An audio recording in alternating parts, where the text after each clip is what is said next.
might have taken on a challenge too big this time. I have taken on a level 92 enemy at level 3. The fight took over 111 hours and was the first time that enemy ever lived up to its name of the Eternal. I one-shot a level 91 Superboss at level 7 by turning its greatest strength into its greatest weakness. But these two enemies are so different. They each have 3 different attack attributes, making any build that uses resistances against them a challenge run in itself. Every single one of their attacks is powerful enough to one-shot you, including every individual laser from their multi-hit attacks. They have the second highest HP stats in the game, only being beaten by one enemy whose only interesting combat gimmick is that he has 100 million HP and nothing else. And this six-legged demon with the super gross but intricate wings and tail has the singular strongest attack in the game, being so far above anything else. And its regular attacks already one-shot you. They both have just as many utility options as the player, and in both of their phase 2s, they get a passive constant area of effect damage cloud that you can't even Ghost Walker past. And they have healing options, with the 6-legged, intricately winged demon having the best healing in the game, going as far as to outpace any player healing options. And that's the weaker of the two enemies. Telethia the Endbringer already clipped past the world border in vanilla gameplay, but even though this game has been out for 10 years, nobody has ever found a way to clip past the border, mods or otherwise. But if a player were to find a way to clip past it, just a hypothetical of course, then Telethia could chase you all the way to the back rooms. There is no stopping this monster. We are going to low percent these things. What that means is we need to get or do the least amount of things possible and meet the requirements of the run. What getting or doing a thing varies from game to game, but in this game, your EXP count is what's best used as a tracker. There is no level down mechanic. Every action gives you EXP, but a few don't, and this creates very interesting routes where you do some ridiculous things just to avoid 10 EXP. We are killing these absolute demons with the least amount of progression possible. So let's start at the beginning. You get rescued out of a pod and get told to do the game story. You can try to go to the forest continent for Telethia or the land of white ash for Pharsis, but we are invisible walled into staying in the starting continent until we complete chapter 3. We skip some cutscenes and finish chapter 3. We go to where the Superbosses are located, and oh, they are high in the sky. This game expects us to get the ability to fly before we're able to fight these enemies. To do that, we would need to complete chapter 9. Given that this is a low percent where we're trying to actively avoid progression, that is simply unacceptable. We need to find some sort of exploit or glitch or non-developer intended strat to get us to these Superbosses earlier. During chapter 6, you actually meet Telethia during a cutscene. You just got done with a boss fight. Almost every first-time player I've seen has massively struggled with the fight. Once you finish, you see 3 more of those things, and it's desperate and hopeless. But then this monster descends from the sky, rips every single one of those bosses in half. She is violent. They struggle and scream. All of the characters in that scene are scared and mortified, and then she just flies off.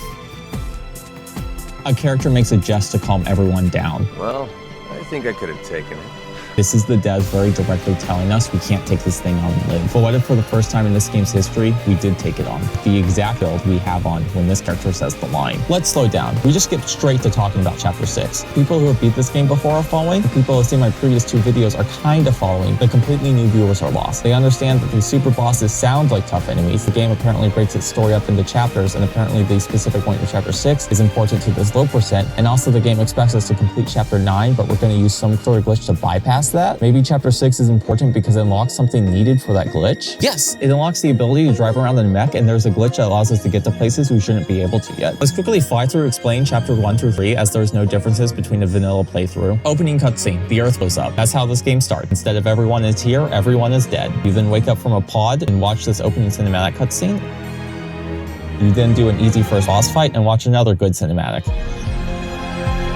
Then chapter 1 happens. It's only cutscenes and they're all pretty bad. It's just a bunch of explanations of mechanics you can't even use yet. You get told that 99% of what's left of humanity is stuck in a stasis pod and you need to go and save them. But other than that, just skip every cutscene. Chapter 2 is more of the same, except I've been working on some Skel fanfiction. And there's also a pretty easy boss fight. Chapter 3 is where the cutscenes become good again. You learn that the aliens that blew up Earth are also on this planet. You have a somewhat difficult boss fight, then complete the chapter at level 7. After this point is where the interesting stuff happens. All the game's online features open up, but we'll use and explain those after chapter 5. Let's map out what our current goal is right now. We need to complete chapter 6 in order to get a mech, and we need to do so with the minimum amount of EXP possible. Every story chapter has prerequisites you must meet before you can start it. This can either be required side quests or getting a certain amount of map completion, which is pretty standard for an open world game. To start chapter 4, we need 15% map completion in the starting continent. To start chapter 5, we will need 20% map completion in the forest continent, and not necessary, but we very much want to get 30% completion in the desert area. Wait, doesn't getting unnecessary map completion go against the low percent? In and any route that doesn't require a mech, it would. The required side quest for Chapter 5 will not let us start it until we are level 15, and the required side quest for Chapter 6 will not let us start it until level 19. There's currently no known glitches around this. So the route is we need to complete everything we can while avoiding level 19. That means all our map exploration, Chapter 4 and 5, and optimizing our gear as if we were in the post-game before reaching level 19. We also need to eat some area triggers right now so that we don't get them after getting level 19. There is still one kind of major issue though. For every enemy low percent that we've done, we didn't just kill the enemies with the minimum EXP, we dominated with what they were good at. We beat the Eternal in an Eternal fight, we beat the Immovable by preventing him from moving us, we beat the Calamity by banishing him to his own Cataclysm, and we will beat the most ferocious super boss by becoming just as ferocious as her. But this ultimate super boss, we can achieve every single combat gimmick she has, but she can clip past the world border. There is no known way to achieve this ourselves with any glitch or mod or otherwise. Even if we low percent her, she will still be better at video games than us. But the solution seems pretty simple to me. We just need to be the first person ever to discover an out of bounds method for the world border. Nobody's found a way to do this in the last 10 years the game's been out, but guess what? They're losers. We're not. Using this game's free cam mod, it's possible to clip out of bounds anywhere. This mod was made by Blinkboing, who made it genuinely not knowing how to code. He only knew one CPU instruction, and you see this line of code that's about to do code stuff? Nope. It works by deleting 2 functions from the game. Your character still exists, and all your controls behave the exact same. You can still die, just the camera decouples from the player and even gives you access to developers' free cam controls. The devs coded it so the terrain and collision generates around the camera, not the player, and so if the camera goes far enough away, the land will unload and the player will fall into the ocean. And if you continue going further out, even the ocean will lose collision. He also made these mods. The world border stops having collision the same time the water does, and by continuing to fly upwards when it unloads, we have just clipped out of bounds. You can stand on the world border as if it was any normal piece of ground, and the only weird thing is that when you drive, your car does this. You can even start the fight with Telethia up here. Weirdly, the height border just ends at the horizontal border. It's not continuous, and the game is just a box. The water continues to have collision for a little bit until it just doesn't, and then it even stops rendering after a point. But we can continue to fly past this point, and the game never stops us again. For the first time ever, we are exploring the Xenoblade Farlands. Every game has 5 different Farlands. Given that Telethia breaks the vertical border, let's start with the vertical Farlands. We start ascending up, and this is going to take a while. While we have this going, I want to shout out some other Xenoblade X modders. Because it's probably Lassion 3, he's made all of these mods, including the ability to play all of the game's online content offline. This even allows you to play unused online missions. An OP ninja discovered in 2023 that you could use this mod to allow people with completely unmodified Wii U's to play the missions. Sell those, get back to the squad barracks, and get started on checking these quests out. This was done again on the final day of the game's online, and everybody enjoyed it.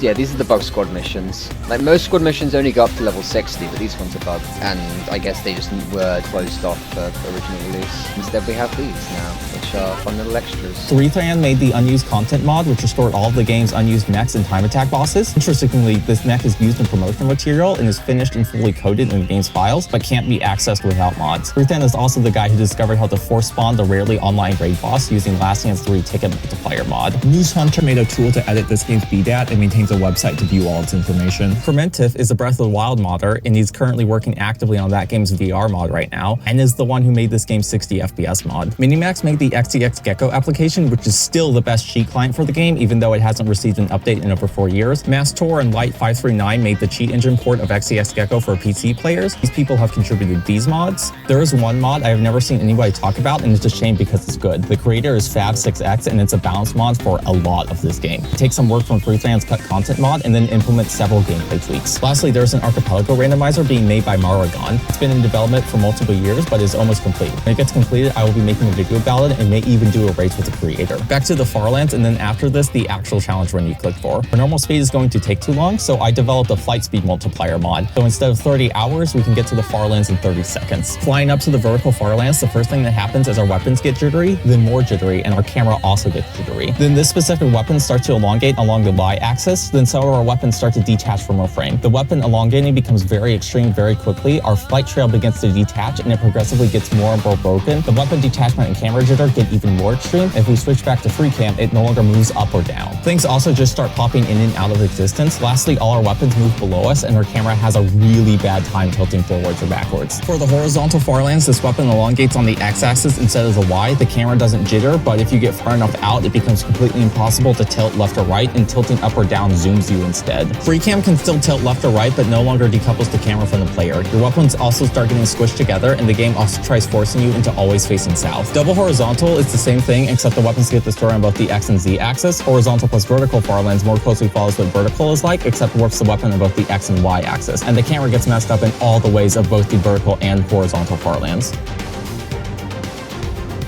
There's probably more to discover as it affects each scout weapon differently, and I got a game crash I can never replicate, but I'm leaving the rest for you to discover. Now that we have completely outgamer Telethia and exploring out of bounds, let's go back to the challenge run and outgame her in battle. It actually makes more sense for us to complete all the prerequisites for chapter 4, 5, and 6 right now, so that when everything's done, we can just complete them like bop, bop, bop. We get 15% map completion in the starting continent. All we have to do is run around and press A on these glowy open world towers. We do the exact same thing in the forest continent till we have 20% map completion. Multiple enemies are going to start fight with us. We run away from all of them because their EXP is stinky. We need to eat EXP from these 2 area triggers, as we'll need to pass them after the level 19 cutoff point, and we go to the land of White Ash to eat some area triggers there for the same reason. We also get some towers here and 1 tower in the lava area because they'll be useful when we start making gear. Also for making gear, we want 30% map completion in the desert area. We get all the towers we can, but that only gets us to 20% completion. So we need to look for some treasure icons on the map and press A on some treasure chests. Lastly, we grab some items on the ground that we need. Finish all of this in about 2.5 hours, and it puts us at level 16. There is an issue right now. We have not gained any class experience, which is how we unlock combat moves. We can only get this from killing enemies, which also gives us EXP. Thankfully, there has been a solution since reaching level 11. The way the game decides how much EXP to give you is that whenever you kill an enemy, you'll see this base experience number. That gets multiplied by 1 of these depending on the level difference. The way class experience works is that you have a base of 10 points with a flat addition or subtraction depending on level difference. You can get a minimum of 1 or a max of 30. The relevance of this is that if you're at least level 11 and kill the weakest enemy in the game, you will get 1 class point but 0 EXP.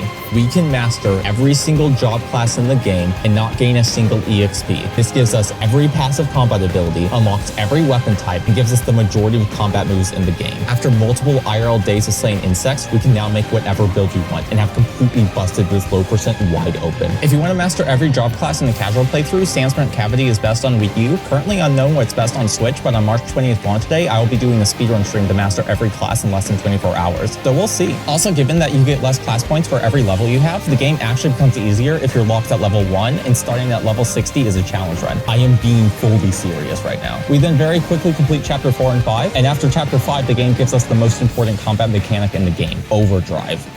What it does is reduce the cooldown on all your attacks so you can use them instantly one after another. It also reduces the enemy's debuff resistance, and most importantly, increases your damage by a lot. It further increases your damage by giving your attacks an extra cooldown tier, which, as we explained in the last video, multiplies your damage cap. How Overdrive works is that you start with a duration of 15 seconds in the Wii U version and 25 seconds in the Switch version. You have a giant number in the center that's your Overdrive count. This increases by 1 every time you hit an enemy. The amount of cooldown reduction, enemy debuff resistance, and attack increase is directly tied to how high this count is. You then have these color combinations. Every attack has a color, and normally this is just visual organization, but in Overdrive, each color has bonuses associated with it. This chart is information overload, but thankfully only 3 color bonuses are relevant. The most important one is that when you use a green art, you get the time extension. That's simple. The amount of time you get is based on how high your count is. And the second most important one is that when using any attack after that green art, you get 2 count per hit instead of 1. And with the higher count, all your attacks recharge faster, meaning you can use a green art faster, which now gives you more time, and then you can attack again, gaining more count, making your attacks recharge even faster so you can get even more time, and so on and so on. Overdrive is a giant snowball. The third color bonus is an alternative way to achieve the snowball effect. You have this funny green bar that every game has that goes up with some actions but down with others. You have to use 3,000 points of this bar to activate Overdrive, but if you can get 3,000 before it runs out, then you can reactivate it for a massive time extension. Every time a purple art lands a hit, you gain whatever the current count is times 10 of that funny green bar. So with a higher count, you gain more TP, and you can use that TP to extend your time to get an even higher count. Some builds only use the green Overdrive loop, some builds only use the purple loop, and a lot actually use a mix of both. And Overdrive's attack damage increase is powerful enough that we can one-shot every enemy in the game, including the super boss this video is about. A lot of new players don't use this until the post-game because they struggle with getting the snowball effect started. For those players, the most important thing is using green arts for time extension and getting your count as high as you can. If you ever run out of Overdrive, it's not because you didn't have enough time, it's because you couldn't get your count high enough. A final note is that the Switch version is going to have an immediate reuse attack. attack bar. We know this is going to be extremely broken, but we don't know how broken or what the best use case is yet. Also, after Chapter 5 is a good time to talk about the game's online mechanics. We can have a friend farm enemies for us until that enemy drops weapons or armor with 3 out of 3 traits. And we just get it for free with no EXP gain. This is also where that unnecessary 30% map completion in the desert area becomes useful. It is required to finish this quest, which unlocks the ability to add empty slots to any gear, which we just got from our friend. Using these empty slots, we can add our own traits to the gear. How do we get these? Normally, we need materials from killing enemies, which would give EXP, but our online friend comes in clutch again. By them helping us do a certain online mission, we can get an infinite amount of the special currency to get any material in the game. So we have mastered every single class, unlocking every single weapon type, every passive combat ability, and almost every attack. We've also just perfected our gear to be better than most players in the post game. In my last video, I explained how 5 Appendage Crushers and Core Crusher give you an absolutely insane 6.25 damage multiplier. And in the video before that, I explained how the game has 3 attack stats. You need to pick one and dump into it. And Potential is by far the most broken of the 3. And now we have the most broken mechanic in the game of Overdrive. We have every tool we need to make any build in the game,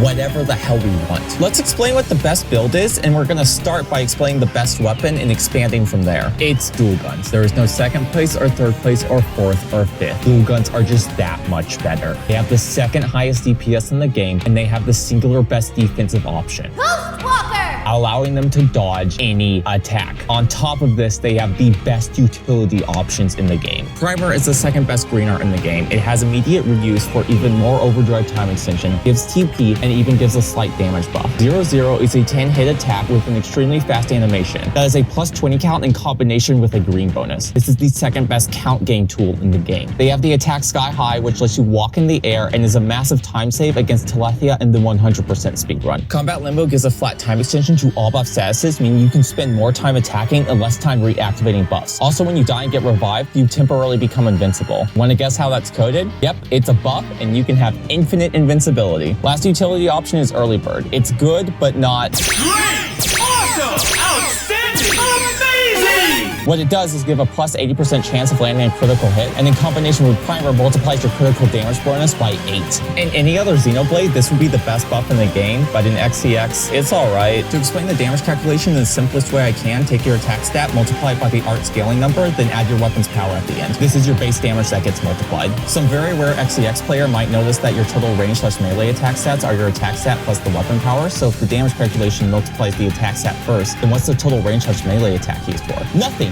Yes, really. In my previous 2 videos, I showed segments of me killing every enemy with my stats forced to 1. Here's what the character stats look like in memory. The total melee/range attack stats do not even exist in the game's code. It really bothers me they decided to keep it in the Switch version. Anyway, with our base damage, we can then multiply by all the additive multipliers. This is all those boost damage by 50%, boost damage by 300%, boost damage by your mom's percent. Overdrive maxes out at a 600% additive multiplier. Critical hits are 25% additive. With Primer plus Early Bird, they become a 200% additive. I think it's obvious to see why it's good, but not great. I bring it up because most things have something better, but some don't, such as Photon Saber. So it is nice having a guaranteed viable damage boost option. After all the additive multipliers, we apply the random damage increase or decrease, then all the completely independent multipliers. This is the ×4 from the tertiary cooldown, the ×2.5 from Core Crusher, the ×2.5 from Appendage Crusher, and the enemy resistances as well. There are only 2 more independent multipliers in the game, and we'll get to them. In this game, you have a ranged weapon, but also a melee weapon, so we need to combine something with dual guns. The game forces you to unlock pairs of weapons at a time, and the one attached to dual guns is dual swords. It has the art Shadowrunner that doubles your potential attack stat. Given that the stat is the base number that everything gets multiplied by, this almost doubles your damage. Shadowrunner also prevents any enemies from noticing you, even when used out of battle, making it extremely useful for overworld exploration. Dual swords also has a 2-hit immediate reuse purple art. Overdrive likes this a lot. It also has an immediate reuse green art that gives you 1/3 of the TP needed to reactivate Overdrive. It extends your time and then gives you resources to further extend your time. It halves your HP, but in this game, that's just completely free. But just because dual swords compare with dual guns doesn't mean they're the best. Dual guns can do the second most DPS of any build, so let's take that as far as it can go. Knives are the absolute best weapon for increasing the damage of any ranged weapon. They have the ability Full Specs, which increases your potential attack just as much as Shadowrunner. Also increases your range attack if you're using the non-potential build. They have the buff Energy Source, which takes us from a nearly 2 times to our potential stat to nearly 3 times. It is crazy. They can even further increase the damage you do by inflicting ether resist down on the enemy. On top of that, knives have the singular most broken green art in the game. Smooth! Power! They did not code this properly. For every party member that gets healed, it's registered as a hit in a separate use of the art. So your count goes up by 4 and you get 4 overdrive time extensions. And you can green into this to get 8 count. There's also a gear trait called Overdrive Green bonus that gives you 3 count for every green art use. Given that this is 4 uses, yeah. It's also immediate reuse. This is both the singular best time extension and count gain tool in the game. It's just an infinite overdrive button. The scariest part is that a lot of knife dual guns build don't use smooth recovery because dual guns are just good enough by themselves that they don't need it. And to accurately display how scary this build is, let's show off the best non-player avatar character. Celica is a knife dual guns user, but she is missing important tools like smooth recovery. Despite that, here is her one-shotting the level 92 we made a whole video about. This one-shot did not use overdrive at all. She has only one good skill. She does not have core crusher, and this one-shot didn't use any clever tricks such as weather or soul voices. The no overdrive is a triple whammy because not only do you lose the 600% additive increase, we also lose the independent 4 times multiplier instead becoming 2.5 times. And then because we get no debuff resistance reducer for overdrive, we need to eat away from our potential. On top of that, no core crusher means no independent 2.5 times multiplier. This enemy has 4 million health, only a third of that of the strongest super bosses. Without any clever tricks, we can do 24 times as much damage with the player avatar. With clever tricks, over 40 times as much. I mentioned that this was the second strongest build, and it's not a close second place. What if we keep all the utility options that make dual guns great, but replace its DPS with something somehow even more powerful? Blossom Dance does 6 hits with 700% scaling. This is half as many hits, but more than double the damage of dual guns' Executioner. Not only that, but we get access to the last 2 completely independent multipliers. Offensive Stance gives a straight, real 3 times multiplier. Aura Assault gives a 1.3 times multiplier. Both of these are melee only, and if the 1.3 sounds unimpressive, it takes us from multiplying the base plus additives by 75 to 97. This build can even one-shot the 100 million HP enemy with some help from the weather. Sadly, we can't use this for the run because Blossom Dance is locked behind a late-game side quest, but Knife Dual Guns is still very overkill. The only thing of note is that because our accuracy is lower due to being low level, we need to eat away from multiple weapon slots. Also, our gear has worse traits due to being lower level. Despite this, we can still pretty easily kill Telethia and Pharsis. But to me, an experienced X player, I've seen this build 1,000 times before. This may be the most extreme situation I've seen it in, but still, we can make any build in the game right now that wants something unique. What if instead of making a build for the challenge run, the run is a requirement for the build? We are going to take a certain type of build to its absolute full optimization, never before done, and it's because of how underleveled we are, not in spite. Now, I want to do that thing where I explain it, but also show it off at the same time, so let's get to these super bosses. We're currently post chapter 5. We need to get to post chapter 6 and unlock a map. We complete these 3 side quests and grind to exactly level 19 and complete the required level gated side quests. We have 4 boss fights after this point, and there's a new EXP avoidance method discovered since last video, intentionally dying. Whenever you die to a boss 3 times, the game gives you the option to level the boss down. This exponentially saves us EXP because not only will the base EXP they give get lower, level difference multiplier will also get lower. Someone asked why I didn't do this in my level 7 Heartmut video. Turns out I'm bad and it's entirely possible and would make it a level 5 kill with no other route changes. Also, you can save some EXP on Lucio, and with some changes to the Switch version, a level 2 might be possible. So we watched Telethia's cutscene and complete chapter 6. We're then given 8 side quests to unlock a map. We've already met the conditions for 5 of them and clear them instantly. These 3 require us to kill some enemies, which we do, and now we can drive, baby! We are level 20 with the minimum EXP possible and are finally set up to take on these super bosses. This is nearing the end. There are 2 movement glitches with mechs. The first one is that when in the air, if changing equipment in your inventory, your mech will reload and you can drive for half a second mid-air. You can do this repeatedly for insane horizontal distance. And the second one is that if you can target an enemy and you pull out your weapon and transform mid-jump, you can get a double jump. Double jumping is not an intended feature and you can actually get an infinite number of jumps. Sadly, the longer you're in the air, the faster you'll fall, so infinite height is not possible. So we use some double jumps to get to Telethia. We actually don't need any glitch to get the Pharsis, just need to be a god gamer. And also we can take out this level 90 that stalks the night sky of New Los Angeles using the exact same method as the other 2. So let's start the fights and talk about what build we're using. It's Reflect. Hit me. Hit me now. Do it! Normally defensive option, but can be used as a for fun gimmick damage option. But what we're using is not a gimmick. Reflect damage builds have existed before, but never like this. Never like this. You actually take more damage from enemies the lower level you are. Cap the enemy's level at 60, subtract your level, multiply by 12%. We are doing 5.8 times as much damage as a normal Reflect build would do. Our gear has its resistances as low as they can go and as much Reflect damage as can be stacked. We are multiplying Pharsis's already extreme attack damage by 52. A Reflect build has never been this good before. There are 3 reflect auras in the game that give these attributes. To be optimal, we need to use the shield for Pharsis, Javelin for the level 90 Sky Demon, and we can pick either for Telly, but Javelin is slightly more optimal. For the level 90, we're done.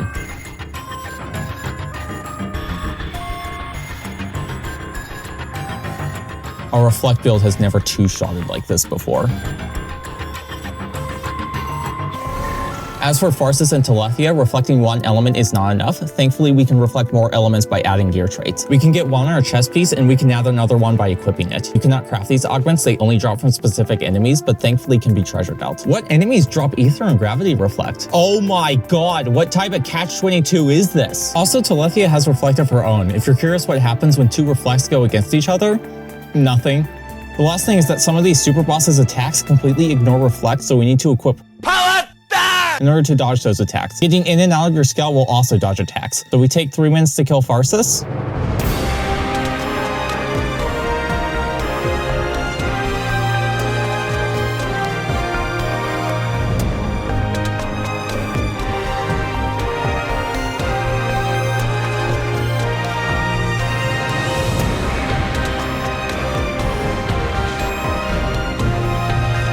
Would be 2 if she didn't stop attacking to heal herself.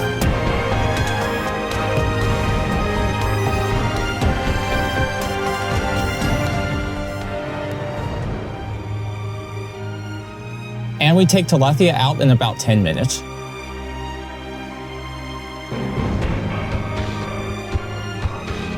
She does less damage, our reflect multiplier is less extreme, and you also have to do a lot of parkour during the fight.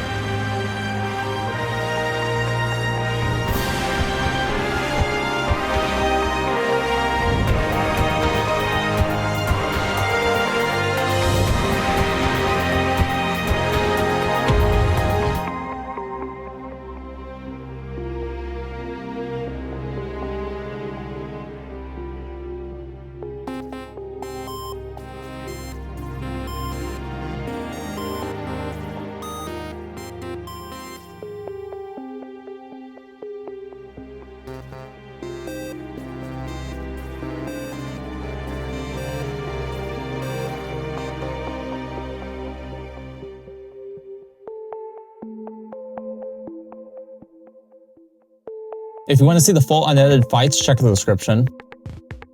But yeah, we just low percented the 3 super bosses at level 20 using a build more optimized than its level 60 version. We're not done. This is the 3rd video. It has 3 super bosses. Telethia is the 3rd and final super boss. We beat her in out of bounds exploration. We beat her in battle. We must beat her in a 3rd and final way. During her phase 3, lure her to the ground, then lure her back up into this bowl. It's Bowlethia. Telethia in a bowl. We turned her into a salad.